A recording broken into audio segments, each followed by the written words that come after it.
banget Tuhannya. Alhamdulillah. Nah, ahli sufi mereka berani bilang, aku siap dianggap orang kafir bila satu kali bernafas tidak mengingat Allah. Luar biasa. Satu kali bernafas tidak mengingat Allah, dia siap dibilang kafir. Itu ahli sufi. Berarti kita yang tak tidur saja lupa. Mengenang kalian lupa. Tapi ahli sufi ada semacam itu. Karena mereka kan mengamalkan mengingat Allah ini udah memang sesuai dengan tarikan nafas, sesuai dengan peredaran darah. Kalau udah tarik nafas, Allah, buang nafas, dia diingatnya cuma Allah Subhanahu Wa Taala. Itu torikohnya memang udah tinggi. Mudah-mudahan di sini sudah ada ya, semacam itu. Atau sebaliknya malah sholat pun tidak ya. Dijadikan Nabi wajib bagi dirinya. Meskipun bagi kita selaku umatnya ini sunnah, tapi kenapa beliau wajibkan? Itu sebenarnya menggambarkan bahwa ibadah ini adalah ibadah yang spesial. Ada berapa ibadah tadi Bu? 3 ya. Terlepas apakah hadis ini dhaif atau tidak, Imam Baihaqi mengatakan hadis ini dhaif. Tetapi lagi-lagi hadis dhaif itu bisa dijadikan sebagai bahan motivasi untuk meningkatkan ibadah, walaupun tak berlaku sebagai hujah. Kalau untuk ibadahnya silakan memotivasi kita, toh nggak ada salahnya. Sebab ada juga yang mengatakannya hadis bukan dhaif, seperti Imam Ahmad, karena ditemukan hadis ini dalam kitab Musnad Imam Ahmad. Apa ibadah itu? Yang pertama, al-witr, sholat witir. Sholat witir hukumnya apa? Sunnah. Nabi jadikan untuk dirinya wajib. Artinya setiap malam Nabi sholat witir. Nah kita bagaimana? Masing-masing tarik diri aja. Sudah sholat witir atau tidak kita sebelum-sebelumnya. Nah ini aja dulu. Apa sih manfaatnya ini Ustaz? Gak usah kesana dulu. Langsung saja. Itiba'in Nabi sendiri menjadikan witir ini prioritas. Pasti ada kemuliaan, ada kelebihan, ada kehebatan di witir ini. Karena itu saya sholat witir. Itu aja udah cukup. Gak usah mikir dengan sholat witir satu tanggalan menuju surga. Tidak apa-apa. Gak usah kesana. Sholat witir itu sholat yang dilakukan dengan rakaat ganjil. 1 rakaat paling sedikit. Boleh 3 rakaat sampai 11 rakaat. Kapan dilakukan? Bagusnya untuk penutup ibadah. Misalnya tidur malam hari, sepertiga malam terakhir bangun, sholat tahajud. Habis sholat tahajud barulah sholat witir.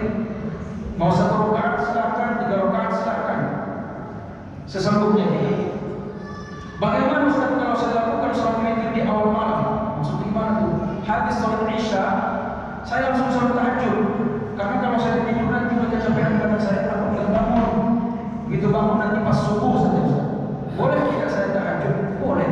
Sholat tahajud itu sholat yang dilakukan pada malam hari. Kalau khawatir tak bangun pertengahan malam, ya laksanakan sebelum tidur. Ustaz, boleh tidak langsung saya tutup dengan witir? Boleh. Nanti kalau saya bangun lagi tengah malam, boleh tidak saya tahajud lagi? Ya silahkan. Tapi apakah saya tutup lagi dengan witir? Tak usah. Kenapa? Karena tadi sudah sholat witir dan sudah 3 rakaat atau 1 rakaat atau rakaat ganjil. Itu sholat witir. Artinya kalau kita tipe orang yang mungkin susah bangun tengah malam, lakukan sebelum tidur. Nah, Nabi wajibkan bagi diri. Artinya tepat Nabi sholat witir. Yang kedua, ibadah yang beliau prioritaskan, beliau jadikan spesial, tidak pernah beliau tinggalkan. Meskipun sunnah bagi kita, tapi Nabi jadikan wajib untuk diri. Apa Pak? Salat duha. Rakaat duha, 2 rakaat salat duha. Aqallu rakaatnya. Salat duha paling sedikit rakaatnya 2. Kalau memang mau banyak 8. Cuman kalau udah pilih 8 rakaat konsistenlah. Sebab Nabi lebih suka ibadah walaupun sedikit kuantitasnya, tapi dilakukan berkelanjutan. Jangan pula lepas ceramah ini Nabi sholat duha wajib bagi dirinya, aku wajibkanlah berapa rakaat, 8 rakaat, berapa hari sehari. Besok sholat lagi, ayo kalau Ustaz nggak tahu apa, semalam semangat kali. Hari ini agak capek kurasa, nggak usah kalau begitu balik. Saya tadi nggak jadi, tapi direkam pula ini ya kan. Ada kemarin yang mau belajar ngaji, jauh saya mendatang ke rumah, mau belajar ngaji Ustaz. Saya tak sebut di dalamnya ada punya orang tua dan orang berkelas. Ya bagi kita yang ngajar ngaji ini kan bagus-bagus juga, bagus-bagus saja maksudnya. Kita ngajar ngaji dapat pahala, pulang nanti awal bulan dapat berapa lebih kan? Dan alhamdulillah isinya tebal-tebal bulan. Saya kepo lah, saya mau cari tahu, Pak, kenapa setelah tua ini Bapak pengen belajar ngaji? Iya Ustaz. Waktu Ramadan itu persis habis Ramadan. Waktu Ramadan saya mendengarkan ceramah Ustaznya tentang Al-Quran. Terpacu saya untuk mengetahui lebih dalam tentang Al-Quran. Tapi aku boleh buat bacaan saja masih kurang. Karena dia sampaikan pahala membaca Quran 1 huruf 10 pahala. Apa yang merasa kekurangan pahala ini? Waduh, kan 1 huruf 10 pahala. Kan cepat dapat pahala yang saya bukannya mau belajar. Begitu Pak ya. Semangat kali Bapak ini, semangat kali. Alhamdulillah. Sebulan bulan kedua enggak lagi ngaji kita sekali kita sawah. Jadi maksudnya apa? Silakan kalau kita terobsesi untuk melakukan lebih banyak pahala, silakan antusias, hirsun. Memang kita dianjurkan untuk rakus ibadah, tetapi pilih sesuai dengan kapasitas kita, kemampuan kita. Jangan terlalu obsesi. 1 hari saja, enggak. Walaupun dia sedikit, tapi dilakukan berkesinambungan. Sholat duha, sanggupnya cuma 2 rakaat, silakan. Yang penting besok lakukan lagi. Jangan dibanding dengan 8 rakaat. Adik betul juga pulang-pulang ke rumah, mana dia? Sholat duha, kok nggak masuk kantor? Nggak tahu aku, yang penting sholat duha di situ. Besok udah lupa dia. Tak gitu jodoh. Baca Quran 1 juz 1 hari. Ada kemarin itu, tak tahu berapa. Yang viral waktu itu banyak ikuti orang one day 1 juz. Betul nggak? 1 hari 1 juz. Wah, hampir di trotoar membaca Quran. Selalu orang melihat yang lain baca Quran di trotoar, di pasar-pasar baca Quran, naik kereta sambil baca Quran. Maaf nih Pak, bukan tak bagus tuh baca Quran, bukan tak bagus baca Quran, tapi bisa jelek kalau kedepannya tak sesuai. Jangan pula mentang-mentang obsesi, terobsesi, antusias, lalu di mana ada baca Quran, enggak gitu juga modelnya. Bayangkan lagi, mohon maaf nih saya satu orang memang ya, mudah-mudahan jangan sampai kepada beliau ya, nanti protes pula. Bapak lah misalnya, saya enggak bicarakan soal dia, bahwa kalau pun terlalu antusias, tak apalah kita di atas kereta itu Quran itu dibuka sambil jalan. Mohon maaf. Nanti kalau kita mati syahid itu akan meninggal. Duduk yang bagus ada kiblat baca Quran.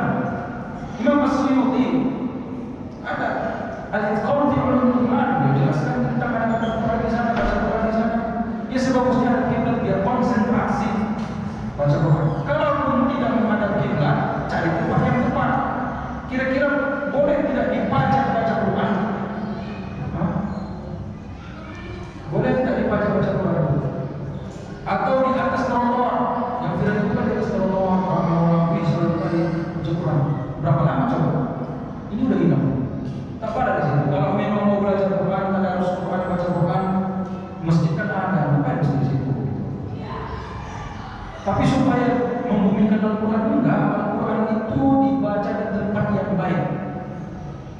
Dia bisa jadi tak baik kalau memang dibaca di tempat yang tak baik. Itu metodenya. Nanti kita baca keterangan para ulama dalam kitab mereka dia begitu. Tidak asal main saja. Nah, waktu itu one day 1 juz, 1 hari 1 juz, semua orang membaca Quran, menghafal Quran. Dah 1 bulan tuntas, habis, tak ada lagi. Tak apa-apa. Kalaupun kita sanggupnya dalam 1 hari hanya 1 halaman, silakan dibaca. Besok dibaca lagi, lusa dibaca lagi, seterusnya dibaca. Ustaz, aku nggak sanggup baca Quran 1 halaman. Kenapa rupanya mataku udah rapuh, udah tua? Terus berapa ayat misalnya? Cuma 5 ayat. 5 ayat itu berapa itu? Separuh halaman. Dalam 1 halaman itu bisa 10 ayat. 15 baris lah pastinya. Saya cuma bisa 5 baris Ustaz. Ya udah 5 baris rutin kan Apalagi para sahabat dulu, mereka membaca dan menghafal Quran itu rata-rata 5-10 ayat aja di Quran.